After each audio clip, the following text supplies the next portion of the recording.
Okay, hi, my name is Rebecca Zabarski with Parrot Analytics, and you are watching the Global TV Demand Awards Virtual Festival, which celebrates the people behind the world's most popular TV. I have the pleasure to be speaking with Jeremy Zag, founder and CEO of Zag Entertainment, the organization behind the children's animated show Miraculous Tales of Ladybug and Cat Noir, which is a top 5 finalist for the most in-demand children's series of 2021. It's great to be here with you, Jeremy. Thank you very much, Rebecca. It's an honor for us to be here with you today.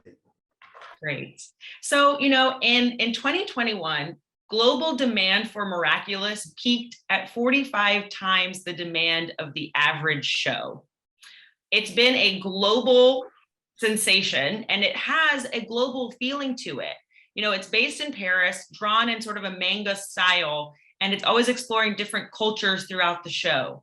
So I want to know from you, what makes Ladybug and Cat Noir stand out from other children's show characters? And why do you think it's reached so much global success and popularity? So, first of all, Ladybug and Cat Noir was born from a real passion project. I've always been in love with mangas and superheroes from America. And there was something missing in the planet. It's a mix between these both worlds, The Japanese content are mostly coming from the hero are being born from the heart, while the superhero from America are coming from a super cool stuff, a spider or potion or big technology or whatever. And I was like, that would be cool to have a superhero in the vein of a magical girl, plus a look and feel of an American superhero in Europe. This will be super cool mix. And at the end of the day, we've created Miraculous Ladybug with Nathanael Braun and Thomas Astruck. And we really put this Zag Heroes touch into it to make it a mix of all of this content type. And I believe that the reason why people love it is because it took a lot of things that people love all over the world. First of all, no one feels lost when they watch Miraculous Ladybug. There is the rendezvous of the transformation, of the final attack, final combo, and they are super appealing. They look cool, they look great, they look nice, and this is very colorful. And mostly, at the end of the day, there is something that makes you feel like you want to watch and rewatch it again, probably. Is probably the love story, because there is a love story in the center of these two main characters. And that catch-22 love story makes you crazy because you just want them to meet each other and discover who they really are behind the mask. So, That's and wonderful. then, of course, it's probably a lot of luck as well. So you never know with animation. So we cannot pretend we've created that success. It just happened, and thanks everyone, thanks God, thanks the creators, thanks the team. It is so cool to actually see Paris in the background, right? It's even its own character. You have blended all of those things so well together. It is so uplifting and exciting to watch. So another. Yeah, it's been another Paris to just open the windows, and that's right, and get your inspiration from right outside. Exactly. So when you are creating content and entertainment for a younger generation, what is different now, today in 2022, versus 10 years ago or 15 years ago?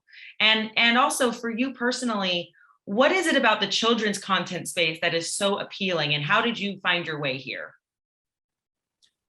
We believe at Zag, because it's our philosophy, of course, and I cannot pretend that we have a recipe. We just want to produce from the heart, first of all. We just produce what we love. We don't produce because there is a demand. We produce because we love what we are developing. Stories and concept keeps us super awakened, you know what I mean? So what has been changed a lot, as you can imagine, is all the new platforms. Because 10 years ago, you were on a channel and it was like a preschool, upper preschool, teenager, blah, blah, blah, and all of these things. So this is for that type of channels, this time, etc., etc. While today, anyone can just open the platform and watch whatever they want, whenever they want on OTT. So at the end of the day, it's more broad. And to be totally honest with you, at Zag, when we've been developing Miraculous Ladybug, we never thought about the target age group. We just make it friendly for the whole family. Because I have kids and I don't want them to watch things that they shouldn't watch. So at the end of the day, but I don't want to watch something with them that is boring as well. And right, you want to enjoy what they watch. You want to enjoy like the Disney movies, the Pixar movies, and all of these things. And we're like, why will we do a baby show just for babies? And you put your kids just in front of the screen and come back later. This is not our values and our philosophy. We want to enjoy. And while we are watching TV, most of all, we are connected through the same story. So this is something we are very focused on. And I believe that today, more than earlier, 10 years ago, today we can make it even more than before. So this is a real new, and more is coming because we will be able to change the format of the show. Again, you can tell bigger stories, different, you can develop more the characters and the backgrounds, and you can explore different magical worlds and all of these things. So it's really, the best is yet to come, honestly. I love that. It's such an optimistic way of looking at what's happening right now. Like you said, an explosion of distribution platforms and formats. I think it must be an incredibly exciting time to be a creator and to have more stories to tell. Very exciting. So, you know, I've read that you've stated it's important to create characters that help people discover their true character. Yes. Tell me more about that philosophy. You mentioned a little bit about, you know, creating from your passion, from the heart, but what is the philosophy behind the stories that you create? It's the core of our content. So, you know, Ladybug, the biggest thing that she has to learn is that she doesn't need a mask to be the character she's behind. It's the opposite. The person behind the mask is the one who makes the mask. So it's very important in our generation. It's a disaster about one thing, and especially with the new generation, they care more about people loving them than them giving love. And this is crazy for us. Crazy. Why? Because they just don't love themselves in a good way. They don't like themselves. And we want to create characters that inspire them, to make them believe in themselves, being like, I can do this myself. I can also, I feel this. And you start with weak characters, like you, like me, like everyone. And then you're like connected, you feel confidence, and you're like, wow, she has done it. I can do it too. Or even, I don't know if I can do it too, but you know what? I want to do it now. I want to do like my character, my aspirational character.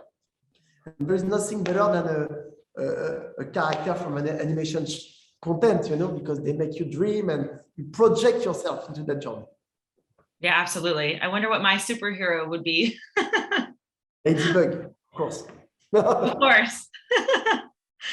You know, so also Zag is a company. They're described as a tales, tech, and toy company. Mm-hmm. And Miraculous was the first game on Roblox based on a TV series, which is pretty epic. Tell me more about the diversification of children's IP and why you've chosen to explore the storytelling beyond traditional TV and that format. Yep. I am from the 80s, you know, so I am from a generation where we watch more the TV than we read books, to be honest with you, but we read a lot of BD and comic books and manga, you know. Mm-hmm. The new generation play games. That's a fact. And I believe gaming is the next format for telling stories, you know what I mean? Especially with the VR and all of these things. So we really believe that there will be a mix between playing video games and watching a story. But we are afraid about one thing. I am very afraid about one thing. I want the kids to get out of their house. I don't want them to be trapped in front of a screen. So the future of Zag is that we are developing our own metaverse, where we are creating a whole world where you will be able to go inside and discover yourself, but your reward will be 10 times bigger if you do something outside your metaverse. So this is coming very soon, and you will be able to watch a lot of cool games, content, all things mixed. And of course, it's part of our new generation. So we are just trying to put as much values as we can into that new world for the kids. It is a whole new world. Yeah. We could talk about hours of how this Zag world will be, but long story short, it's really a mix between content and gaming and a real world. Right. So Jeremy, I have one more question for you. If this is for us to zoom out and think about entertainment as a whole, you know, you just mentioned the metaverse. Of course, it's a big topic right now.